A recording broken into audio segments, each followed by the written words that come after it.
Subscribe to Beautification channel for all craft and DIY videos. Also hit bell icon to get updates. It's totally free. Hello guys, to make this beautiful Ganesha painting I'm using a very small canvas.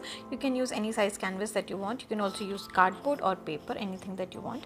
So I have painted this with a fabrical color in skin color, and as you can see that I'm using itsy bitsy paper transfer sheet. You can get that online. You can also get multiple transfer sheet from Amazon as well, depending upon what you like. So I like this Ganesha, so I'm cutting that as close as I can, possibly can to not actually cut the image.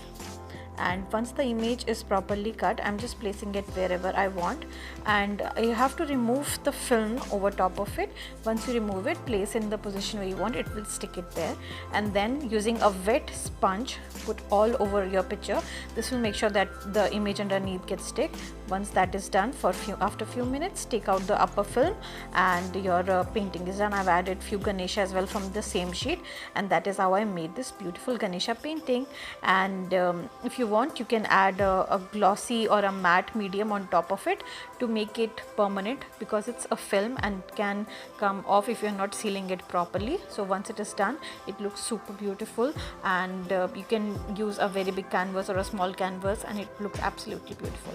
Thank you guys for watching the video. Hit like and subscribe for more channel videos.